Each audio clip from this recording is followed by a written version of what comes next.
Story 1, I never used to believe in anything I couldn't explain. Ghosts, spirits, whatever.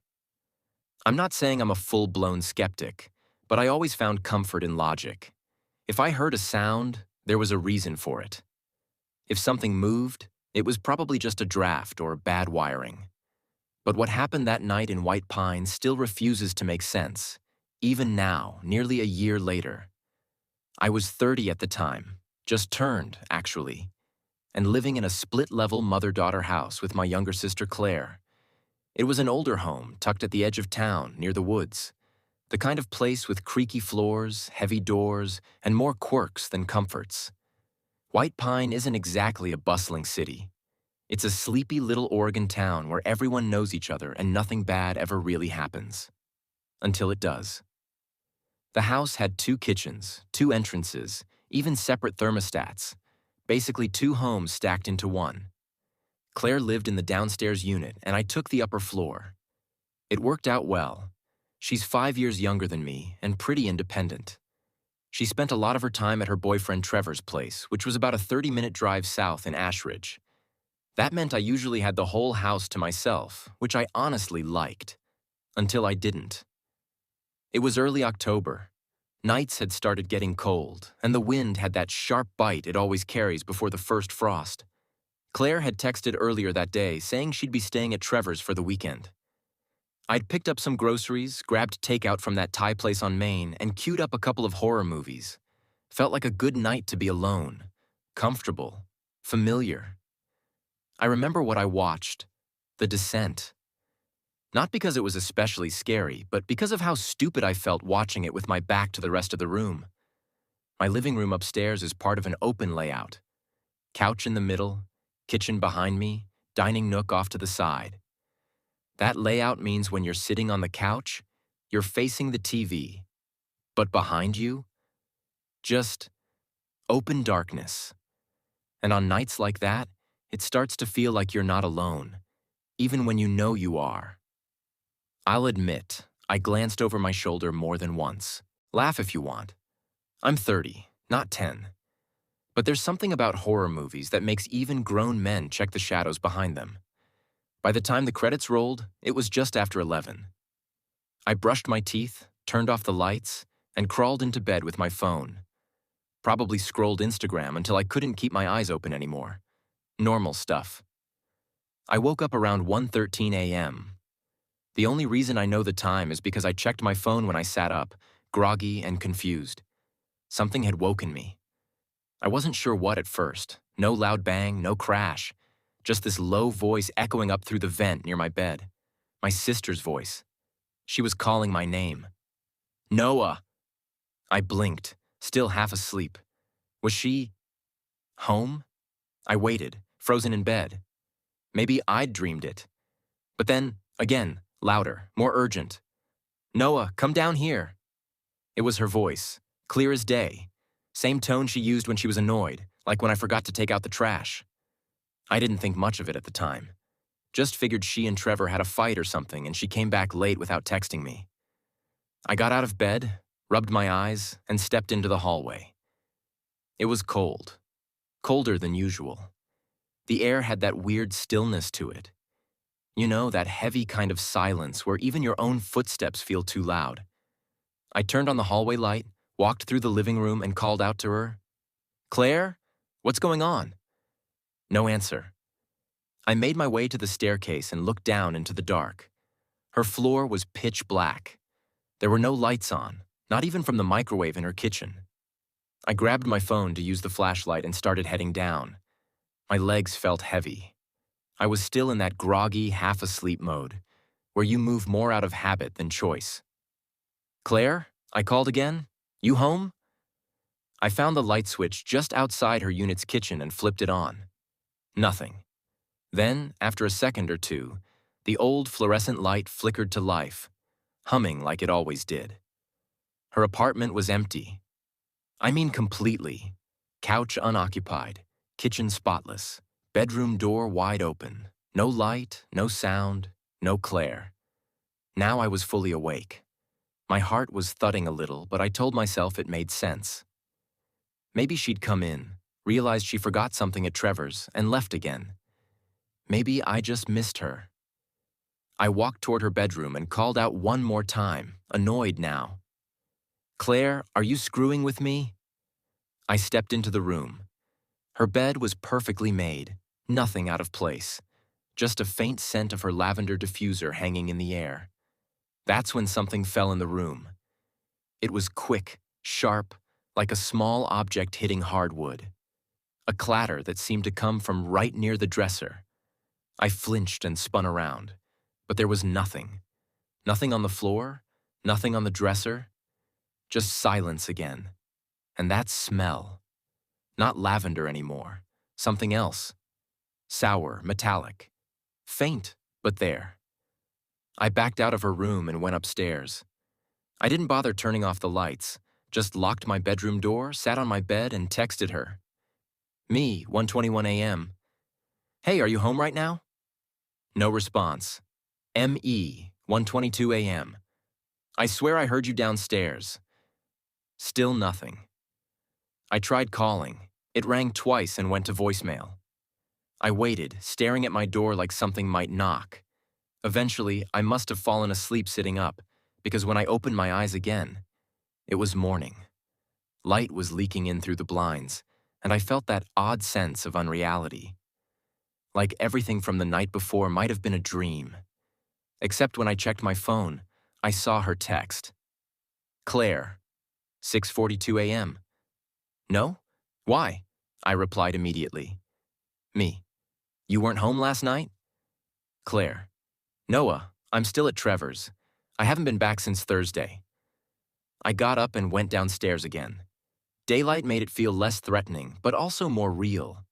Like, now I could actually see what was around me. Nothing had fallen in her room. Nothing was on the floor. No signs of anyone entering or leaving. Her front door was still locked from the inside. The only thing I found was something that made my blood go cold. On the inside of her bedroom closet door, right at eye level, were 4 deep scratch marks, like someone had run nails or claws straight down the wood. They weren't there before. I helped paint that door 2 months ago when we were redecorating her space. I would have noticed. They were fresh, jagged, splintered wood curling out from the grooves.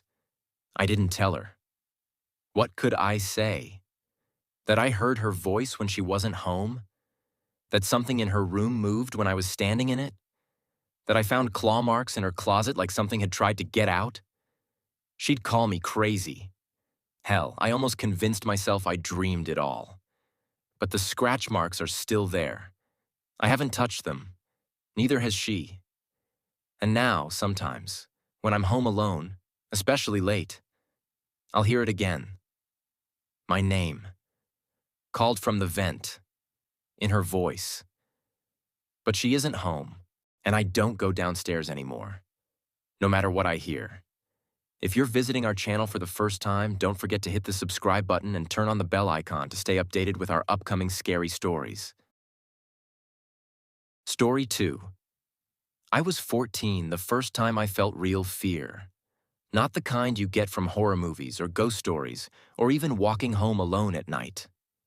I mean a fear that roots into your spine, burns through your chest, and stays with you long after it's over. It was fall, late October, in Cedar Ridge, Oregon. A small, quiet town tucked in the evergreens. The kind of place where people left their doors unlocked and waved at each other from their porches. That year, the air had started turning colder a bit early, and the trees looked like fire, red, orange, and gold. I lived in a small 2-story house at the edge of town with my mom and older brother, Ben. My dad had bailed when I was 6, so it was mostly just the 3 of us. But Ben had just left for his freshman year at Oregon State that August, and Mom was an RN at Cedar Ridge Medical. Nights, weekends, holidays, you name it. Nurses don't get to pick and choose. She did what she could. She was always tired, always trying. I never held it against her. That Saturday night was supposed to be a chill one. Mom had an overnight shift again, 7 p.m. to 7 a.m. I wasn't a stranger to being home alone by then. I'd done it a bunch, always with a couple rules. Keep the doors locked, don't cook anything dumb, don't let anyone in. That night, Molly came over around 6. She was someone I was just starting to talk to. A friend from school, smart and a little sarcastic.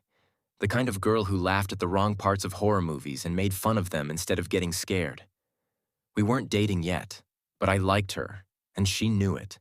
She had this blue hoodie she always wore with a tear near the sleeve that she kept promising to fix and never did.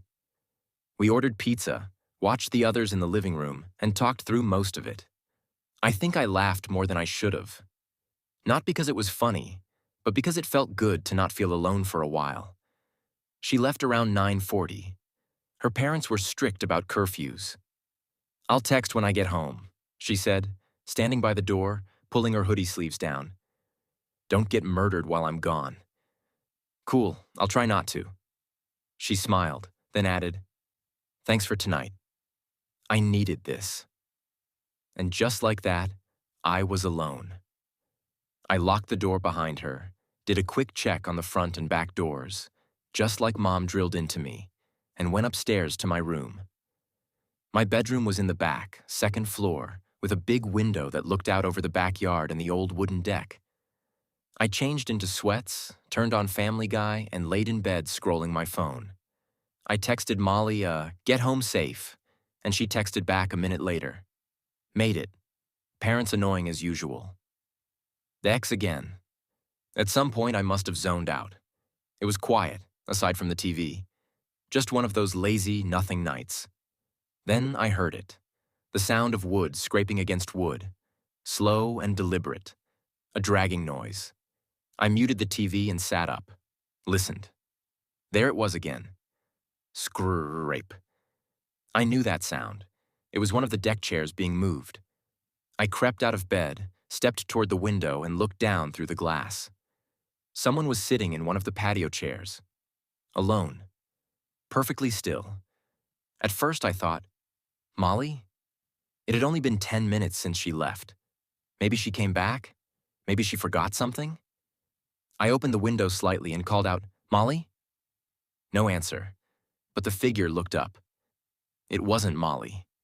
Even in the darkness, I could tell. It was a man, late 30s, maybe 40s, wearing a hooded jacket. His face was mostly shadowed, but I caught a glint of pale skin and something off in his expression.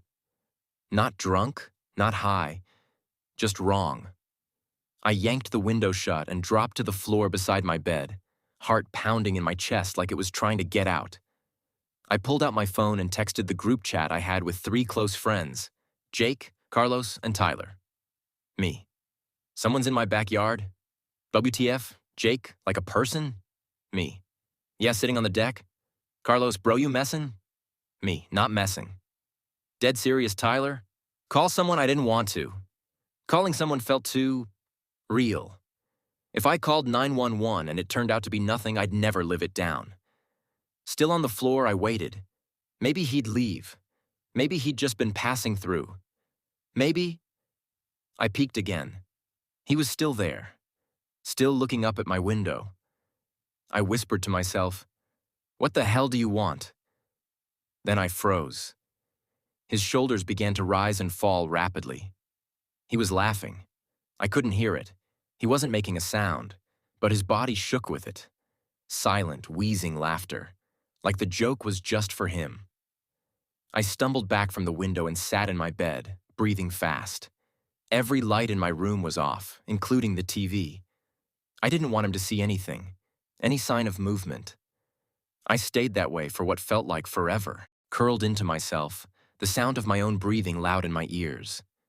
My phone buzzed once, Jake asking if I was okay, but I didn't answer. I was afraid even the glow from the screen would give me away. Finally, I decided to check again. Slowly, cautiously. He was still there, but now he was standing. Not moving, just standing beside the chair, arms loose at his sides, head still tilted up toward my window like he knew I'd be there again. I forced myself to speak. My voice came out higher than I meant it to. "Go away." He didn't move. Then he started wheezing again, just barely audible now, like air being pushed through something narrow. I slammed the window shut, locked it, yanked the curtains together, and backed away. I should have called the cops. I should have called anyone. But all I could do was sit there, mind racing, imagining what that man might be thinking, what he might want. Then I heard the back door handle rattle. Once, then again. Harder. The deck door was locked, thankfully, but he was trying it. Trying to get in. I ran out of my room and down the hallway to the top of the stairs, heart in my throat. From where I was, I could hear the low metallic clink of the handle again. Then, silence. I thought maybe he was leaving. Then the front door handle started to rattle. He was trying the front door now. Jesus Christ, I whispered. I took a breath, then moved into my mom's room across the hall, got her phone charger, and plugged mine back in. I was shaking so hard I could barely text. Me, to Molly. There's a man at my house, me. He tried the doors, me. I'm freaking out, Molly. Call the cops right now. Molly, I'm waking my dad. You need help. She called her dad. I didn't even know until later. I finally dialed 911, hands shaking so bad I hit the wrong button twice. When the operator picked up, I blurted everything out in a rush. My name, address, what I'd seen. The dispatcher was calm. Too calm. She told me to stay put, keep all doors and windows locked, and that an officer was en route. Are you somewhere safe in the house? I'm upstairs, my bedroom's locked, curtains shut. Good. Don't engage him again. Stay quiet if you can. The call lasted about 5 minutes. After it ended, I sat there in silence, holding a baseball bat I'd grabbed from under my bed, one my brother used to play with. At some point, the sound stopped. The rattling, the breathing, everything. When the police arrived, 2 officers, both with flashlights, they swept the backyard first. No one was there. The deck chair was turned slightly. Nothing else was touched. They did a full sweep of the house, front and back. Found no sign of forced entry, no footprints in the dirt. Nothing. I think the worst part was the not knowing. The officers stayed for about 15 minutes, asked a bunch of questions, took down my mom's number. One of them gave me his card. Keep everything locked, he said. If anything else happens, call immediately. Mom got home just before 9 a.m. She walked in tired, scrubs wrinkled, coffee in hand. When I told her what happened, her face changed immediately. Fear, then anger. Why didn't you call the police sooner? She asked, hands on her hips. I didn't know if it was serious. Someone trying your door is serious. I didn't argue. I just nodded and stared at the floor. She hugged me tight. We stayed like that for a while. Later, I found out Molly's dad had actually driven by our house around the same time the cops arrived. He didn't see anyone either, but he said one of our trash bins had been knocked over. He picked it up and didn't think much of it. The man was never found. Nothing ever came of it. No arrests, no break-ins in the area. Just one terrifying night with no explanation. But I still remember the way he laughed, that silent, wheezing laugh. The way he stared, the way he waited, like he knew I'd look again. I don't leave my window open anymore. I keep a bat by the bed, and even now, years later, sometimes when I hear wood scrape against wood, I freeze. Because somewhere out there, that man is still laughing. Story 3. I was 10 years old the night I thought I was going to die. It started like any other Friday in our quiet cul-de-sac on Maple Ridge Lane, tucked away in Brighton, Pennsylvania. A town no one knows unless they've lived here their whole life. Back then, my world was small. School, video games, and my family. We were 5. Mom, Dad, my older brother Jesse, who was 14, my little sister Lucy, only 5, and me, Evan. That Friday evening, the sun dipped below the trees that lined our backyard, and the familiar sounds of sprinklers ticking and dogs barking filled the summer air. I was holed up in my room, half buried in a beanbag chair, deep into a Star Wars video game on my PlayStation 2. I still remember the smell of Doritos on my fingers and the faint buzz of mosquitoes tapping against the window screen. My mom had just finished cleaning the kitchen, and I could hear her humming something. A hymn she always sang when she was trying not to worry. Dad was outside, fixing the latch on the side gate. Lucy was in her room, probably dressing up her dolls or coloring on the walls again. And Jesse? Well, he wasn't home. He had been allowed out to go to a movie with his friends. Just stay close, Mom had told him. He said he would. But at 9:23 p.m., the phone rang. I didn't think much of it at first until I heard Mom answer it, and something in her voice broke open like glass shattering. What? What hospital? Oh my God, oh my God. I dropped the controller and shot up. I remember the cold rush in my chest, like I'd swallowed ice. My bare feet slapped against the hardwood as I ran to the hallway. Mom was in the kitchen, holding the wall with one hand, the phone pressed tight to her ear. Her face was crumpling, her lips trembling. "Bill, Bill, get in here," she shouted. Dad came rushing in, wiping his hands with a towel. His face changed when he saw her. He didn't ask questions, he just listened. That's when I found out Jesse had been hit by a car. He was crossing the street after the movie when someone ran a red light. I remember my mom dropping to her knees, the phone still in her hand, as she started crying uncontrollably. I didn't hear every word, but I caught enough. Broken leg, maybe a concussion, being taken to Brighton General. They had to go. Fast. Dad knelt in front of me and put both hands on my shoulders. "Evan, buddy, Jesse's hurt. We're going to the hospital to see him. Can you stay here for a little bit, just watch the house?" I nodded, though my stomach was twisting. "I can stay." Dad looked me over. I think he was deciding if I was old enough. Mom was already running upstairs to get Lucy, who was half asleep and confused. A few minutes later, they were gone. Just like that, their taillights disappearing into the night. It wasn't the first time I'd been home alone, but it was the first time it felt wrong. The house was quiet. Too quiet. I tried to go back to my game, but the fun was gone. I kept looking at the clock. Time slowed down. 10:30, 11, 11:30. I checked the front door and realized they'd left in such a rush, they hadn't even locked it. I clicked the deadbolt shut. By midnight, I was back in bed, the Game Boy in my hands giving off a soft green glow. I wasn't playing it. I was just pretending to. I didn't want to think about Jesse lying in a hospital bed. And then, the front door opened. I froze. At first, I thought maybe my parents were back early. Maybe things weren't as bad as we thought. But no voices came, no footsteps on the stairs, just nothing. My room was upstairs, at the far end of the hallway. I got up and cracked the door, just an inch. From the banister, I could see the living room below. 3 people stood there. 3 tall shadows, completely still. One of them slowly closed the front door behind them. Quietly, like they were trying not to be heard. I didn't recognize any of them. That moment was like a snapshot burned into my memory. One of them wearing a dark hoodie with the hood up, another in a worn denim jacket, and the third carrying something. A flashlight, maybe, or a crowbar. I backed into my room and closed the door, slower than I thought possible.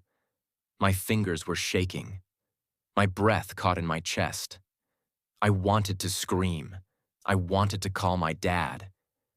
But my flip phone was charging downstairs in the kitchen. There wasn't time to think. I opened my closet, crawled behind the plastic tubs and winter coats, and pulled the door shut. I sat there, in the dark, heart pounding so loudly I was sure they could hear it. Every creak of the house became a scream in my ears. Then, the sound I was dreading. My bedroom door opened. I covered my mouth with my hand. Footsteps. Slow, deliberate. Wood creaking under weight. A pause. Then the sound of my blankets being moved. My mattress shifting. Then, silence. I could hear breathing. Not mine. Someone else's. Just on the other side of the closet door. Then a click. The closet opened. I squeezed my eyes shut.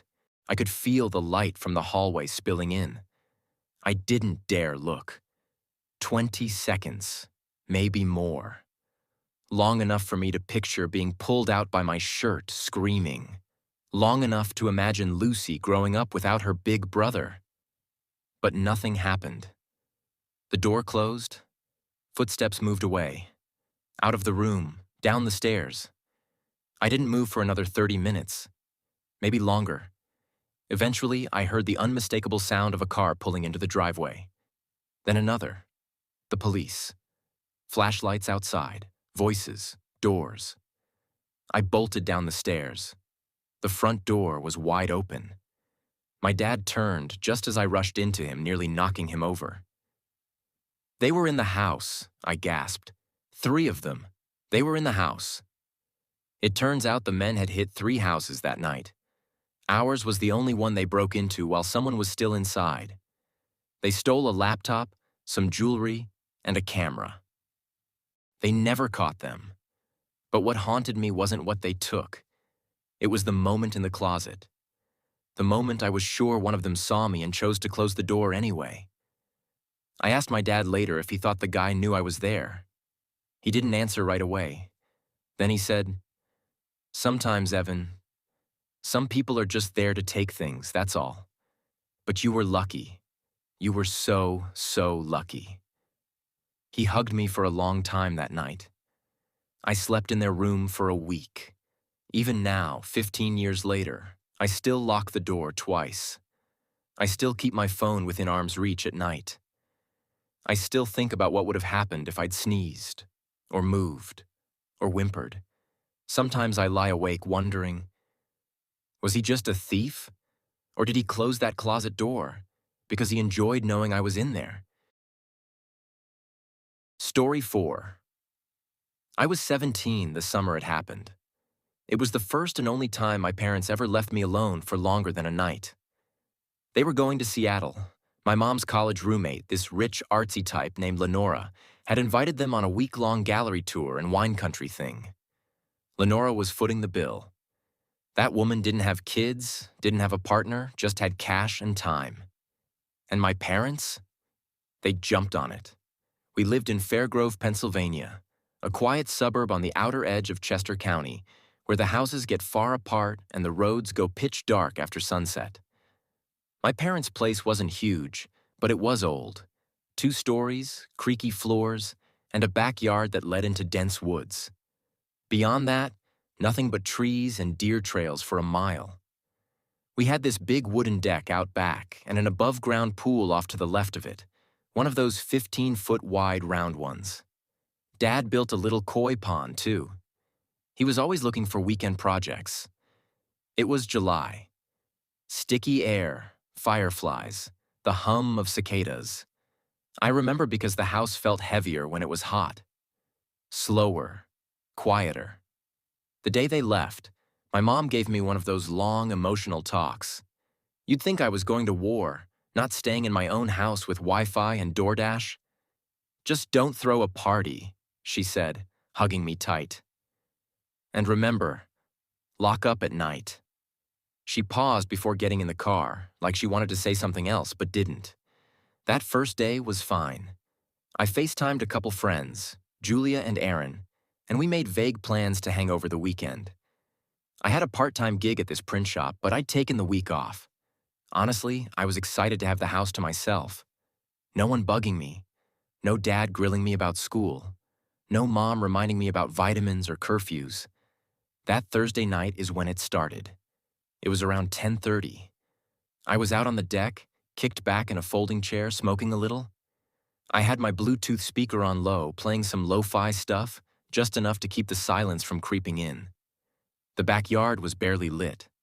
1 motion light on the garage, and the rest just soft moonlight and shadows. The pool sat quiet, a mirror of the sky. The woods behind it were dark as ink. Then I heard it. "Hey." A voice. I paused the music. Sat there, waited, nothing. Maybe I imagined it. Could have been a neighbor. Could have been the wind pulling weird through the trees. I hit play again, turned the volume down even lower. Then it came again. "Hey, over here." A man's voice.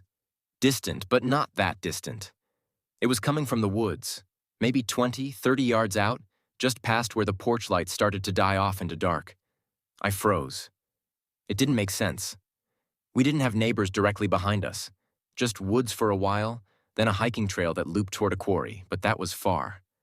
I turned the speaker off completely. Silence. Then, "We need help." This time I stood up. That voice. It wasn't panicked. It was steady. Too steady. Still, the part of me that wasn't paranoid, the decent, raised right part, called out, "Who's there?" No answer. I stepped to the edge of the deck and squinted into the trees. Then, "Straight ahead. Please come help us." The voice came again, clear but not loud. Calm, like someone talking, not shouting. I could just barely make out something moving, low to the ground. Not a figure, more like a shape. My skin crawled. I should have gone back inside right then. Instead, I walked down the steps onto the yard. I know how stupid that sounds, but I wasn't scared yet. Just on edge. Curious. I took 5 steps out into the grass, shoes crunching the dry blades beneath me. I cupped my hands and shouted, "Are you stuck or something?" The voice replied instantly, "Yes, come straight, I see you." My blood ran cold. There was no way they could see me. Not unless they were way closer than I thought. Not unless they were lying. And that realization finally reached the fear part of my brain. I stopped walking. "Are you alone?" I called. Silence. My heart started thudding. That kind of silence. It's loud. It says more than words ever could. I turned around slowly, eyes darting between the trees. Then I backed away, carefully, deliberately, never taking my eyes off the woods. I climbed back up onto the deck, went inside, and locked every door. I even wedged a chair under the sliding glass door handle like I'd seen in movies. My hands were shaking, but my brain was trying to logic its way out of it. Maybe it was just some dumb kids. Maybe I was too high. Maybe... Splash. My spine stiffened. It wasn't a big splash, more like a foot slipping into water. I hurried to the living room window, peeled the curtain back just an inch. Nothing at first.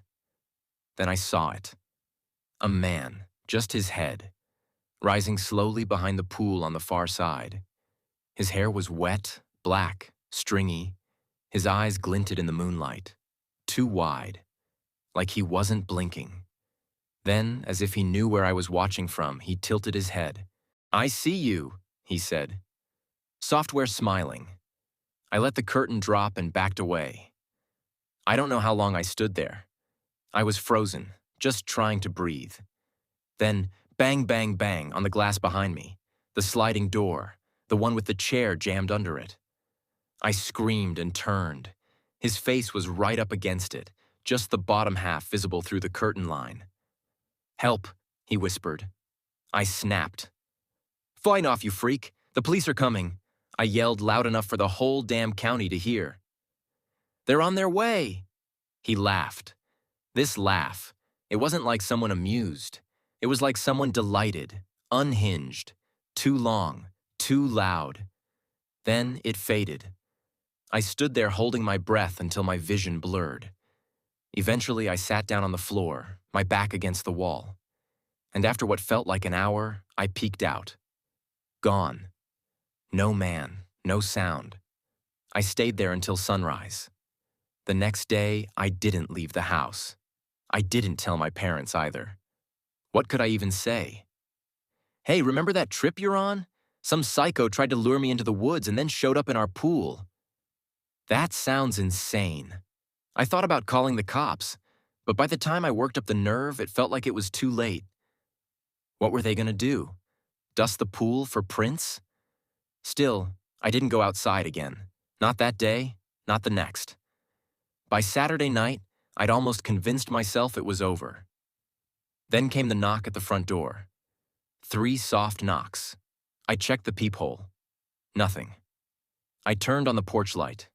Still nothing. Then a 4th knock.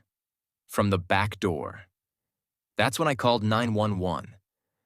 I didn't care how crazy it sounded anymore. The dispatcher kept me on the line. Cops arrived about 15 minutes later. 2 squad cars, lights off. They checked the yard, the woods. They found wet footprints on the back deck. 1 set. No signs of forced entry. No damage. They were nice about it, but you could tell. They thought I was just some paranoid teen who smoked too much weed and scared himself. But I know what I saw. That night, I didn't sleep. Not even with the lights on. Not even with a kitchen knife under my pillow. My parents came back Sunday afternoon. I didn't tell them. Not everything, anyway. Just that I thought someone was messing around near the woods, and it scared me. Dad promised to install cameras. Never did. The following summer, I moved out for college. I never stayed in that house again. 3 years later, after Dad passed and Mom downsized, the house went up for sale. And this is the part I never told anyone. The real estate agent had a guy come out to check on the yard condition before the listing. He took pictures for the online gallery. When I was looking through the draft photos, nostalgic, I guess, I noticed something. In one of the pictures of the backyard and pool, there was a figure, barely visible, crouched just behind the edge of the woods, watching, waiting. Story 5. I never thought my first real brush with fear would come on a warm, quiet Saturday evening while shooting hoops in my own driveway. It was early July in Willow Creek, Oregon, a small town with clean streets, friendly neighbors, and a false sense of safety that I never thought to question. I was 23, still living with my parents while trying to land a full-time IT job after college. I had interviews lined up, but nothing had materialized yet. My parents, Beth and Alan, were out visiting my aunt in Eugene for the weekend, leaving me the house and the responsibility of watching over things. I wasn't nervous about being home alone. In fact, I was looking forward to it. No nagging about job updates, no reminders to mow the lawn. Just some peace, leftovers, and my Xbox. That Saturday evening around 7 p.m., I decided to shoot some hoops to clear my head. The sun was low, casting long shadows across the yard. The air smelled faintly of pine and cut grass, and the only sounds were the rhythmic bounce of the basketball and the occasional bark of a neighbor's dog. I had just nailed a three-pointer when I instinctively looked up at the second-floor window, the lounge room, the one that faced the driveway. What I saw stopped me cold. A woman, standing there, staring down at me. She wasn't my mom. She wasn't my sister. I don't even have one. Her face was pale, her hair stringy and dark, and her eyes were just wide. Too wide. She didn't blink or move at first, just stared like she'd been watching me for a while. I froze, ball still in my hands. My breath caught. The moment she saw me notice her, she jerked back out of view. Not ducked, bolted. Every nerve in my body went electric. For a full 5 seconds, I stood motionless in the driveway. My heartbeat suddenly louder than the bounce of the ball. Then I dropped it, ran inside, locked the front door behind me. I didn't call the cops. Not yet. I wasn't even sure what I saw. I knew what I saw. But it felt so surreal. The upstairs lounge room was supposed to be empty. I had been in it just a couple of hours earlier. I grabbed the kitchen knife just in case. And I searched. Room by room, every closet, every corner. I was methodical. First the upstairs, the lounge room, my parents' bedroom, guest room, bathroom. Nothing. I even looked under the beds. Still nothing. Then the main floor. Living room, kitchen, guest bedroom, laundry room, every closet, including the one under the stairs. Still nothing. Lastly, the basement. Now, our basement wasn't one of those creepy stone wall ones from horror movies. It was finished, carpeted, a little musty, sure, but clean. There were 2 couches, a bar we barely used, a TV, and 2 storage closets. I felt stupid walking down there with a knife, but not as stupid as I felt standing in front of the last closet in the whole house. I held my breath, gripped the handle, and yanked the door open hard, like ripping off a Band-Aid. Nothing. Just coats, a few old boots, a vacuum. Still, to be sure, I shoved myself inside, pushing past the coats with my shoulder like I was going to tackle someone hiding behind them. But all I hit was the wall. Silence. I stayed in that closet a moment, heart pounding, eyes closed, trying to catch my breath. I couldn't shake the feeling that I'd seen something real, that it wasn't just a trick of the light or a reflection or my mind playing games. So I did something a little unhinged. I went back upstairs to the center of the house and screamed. Loud. "If you're in here, get the FK out right now." I must have scared the hell out of the birds outside because something fluttered past the window, but that wasn't the only reaction. Our doorbell rang. It was Jack, our next-door neighbor. Late 40s, big guy, former Marine turned mailman. Good guy. "You okay?" he asked, peering past me into the house. "Heard you yelling?" I hesitated, but I wasn't about to pretend everything was fine. "I swear to God, Jack, I just saw a woman standing in our upstairs window watching me play basketball. I searched the whole house, every room, every closet, nothing." His expression didn't change, just nodded. "I'll help you look." We checked the whole house again. Jack was thorough, even had a flashlight he kept on his belt. We came up empty-handed. I finally remembered I had unlocked the back door earlier when I went to get the basketball. It was still unlocked. We both figured that was probably how she got out. Maybe a squatter. Maybe a thief who got spooked. Maybe I was lucky she didn't stab me. Jack clapped me on the shoulder. "Lock everything up. You need anything, call me." That night, I didn't sleep easy. I locked the doors, checked the windows, even jammed a chair under my bedroom doorknob. I kept the knife next to me on the nightstand. I lay in bed with the ceiling fan on, the white noise helping me stay calm. My mind was still reeling. I knew what I saw. I wasn't crazy. It was just past 1 a.m. when I finally started drifting off. That's when I heard it. A rustling, software subtle, but inside my room. I didn't react at first. The fan made it hard to pinpoint sounds, and I didn't want to overreact. But then I heard something else. Breathing. And then, movement. A shift, from the floor, near the bed. My heart leapt to my throat. I rolled to my side, and froze. A hand, sliding out from under the bed. Then a face. Her. She was crawling out from under my bed like something out of a nightmare. Hair wild, eyes wide, lips stretched in a sick grin. Her face looked gaunt and dirty, her clothes tattered. I screamed, louder than I ever had in my life. She lunged at me, but I was faster. I leapt off the bed and tackled her to the floor. My knee landed hard on her ribs, and I grabbed her by the throat, yelling, "Who the FK are you?" She thrashed and scratched. Her nails dug into my arms, and I felt the sting immediately. She was strong, way stronger than she looked. The doorbell rang. Again. Jack. I don't even remember how I did it, but I half dragged, half threw the woman toward the door. She bit at me, screamed curses, threatened to kill me. Her voice was guttural, animalistic. Jack burst in and tackled her again, pinning her arms behind her back with a knee. "Call the cops, now." When the police arrived, 2 cruisers lit up the street. One of the officers, a tall guy with graying hair, took one look at the woman and shook his head. Karen Mercer, again. Apparently, she was a known transient in the area, had been arrested multiple times for trespassing, meth possession, breaking and entering. She'd been caught sleeping in people's sheds, basements, even inside attics. "She's dangerous," the officer told me, but not entirely right in the head anymore. Sorry she ended up here. You're lucky. Lucky. I didn't feel lucky. Even after they cuffed her and put her in the back of the cruiser, she kept screaming my name. How did she know my name? And clawing at the window. That night, I didn't sleep at all.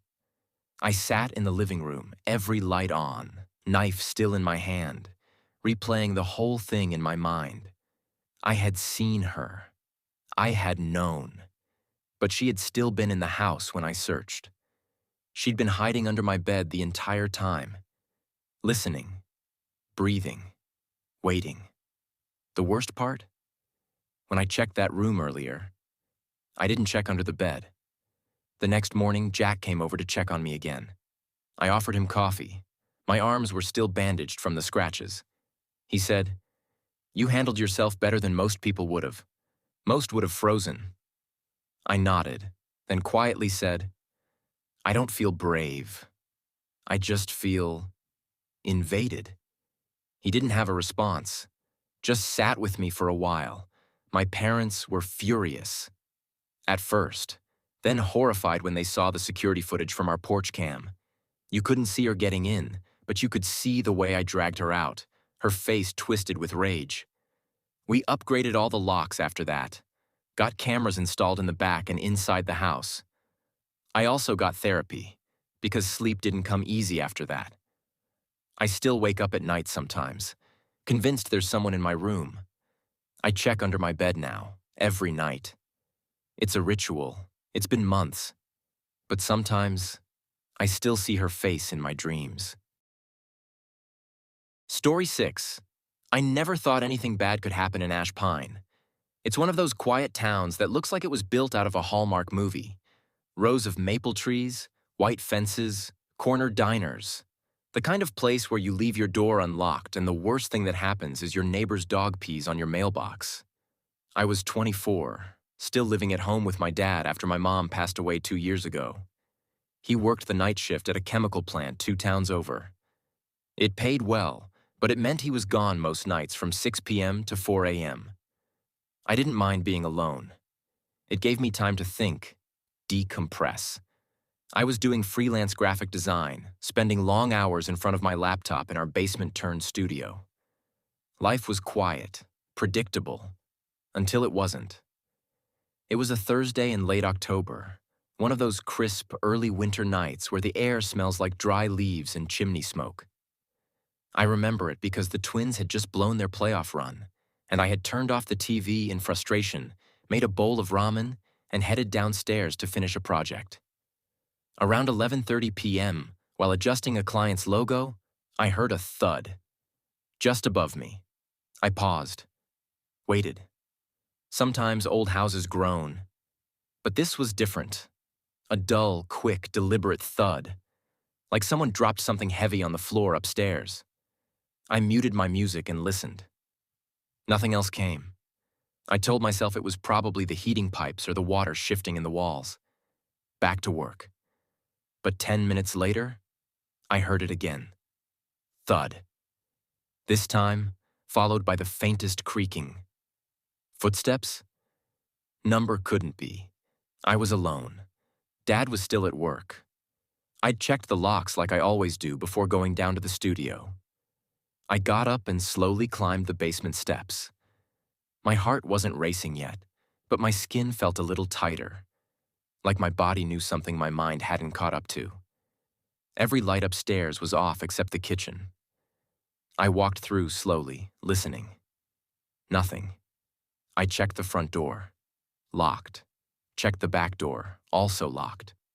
But the window above the kitchen sink? Unlatched. That made no sense. I hadn't touched it in days. I slid it shut, locked it, and double-checked all the other doors and windows. Everything else was secure.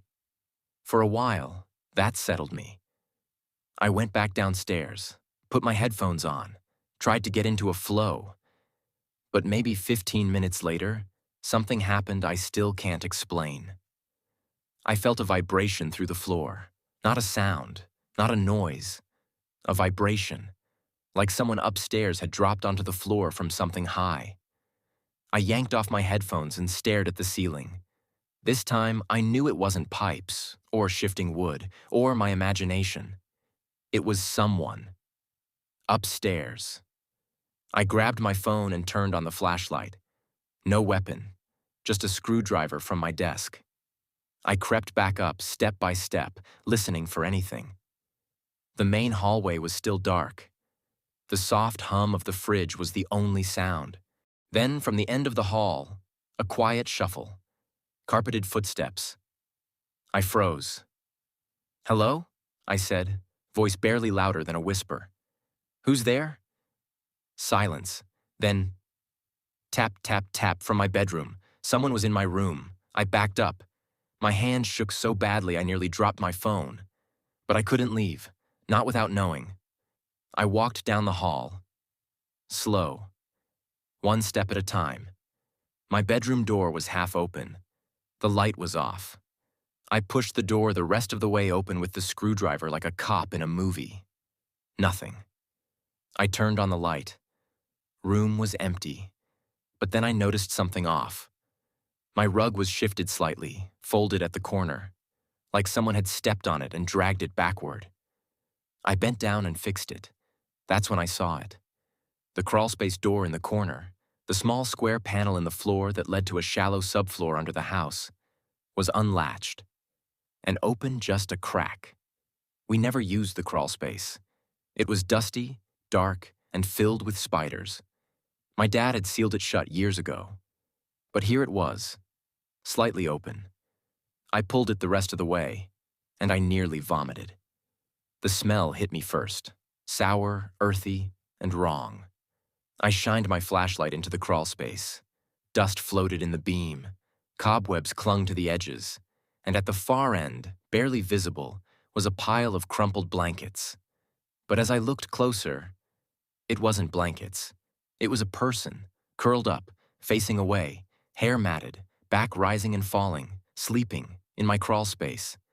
I couldn't move, my legs locked, my throat dried up like sand. For what felt like an hour, I stood there frozen. Then, as I started to back away slowly, the person twitched, sat up, and turned toward me. A woman. Pale. Filthy. Eyes bloodshot and hollow. She stared at me like she didn't see me, like she was seeing through me. She whispered something I couldn't hear. I slammed the crawlspace door shut and backed into the hallway. My phone nearly slipped from my hand as I called 911. The police came fast. Small town, slow night. When they pulled her out, she screamed like a banshee, clawed at the officers, and kicked over a lamp. It took 3 cops to get her in cuffs. Her name was Elena Firth. She had been missing for nearly 4 months. A drifter, addicted, unstable. Had been spotted once near Ash Pine, but no one knew where she went. Turns out, she never left. She had been living under our house, coming up when we were asleep, eating scraps from the trash, drinking from the faucet. She got in through the unlocked basement window months ago, slowly made her way into the crawlspace, stayed hidden, patient. One officer guessed she'd been sneaking into the house at night while we slept, watching, listening. After that, I didn't sleep for weeks. We sealed the crawlspace with concrete, got new locks, alarms, motion lights, but I still wake up at 3 a.m. sometimes, heart racing, staring at the floor, imagining the faintest sound of breathing under the boards. Because the worst part wasn't what happened. It's what almost happened. She could have killed me. Or worse. And I never would have known she was there until it was too late.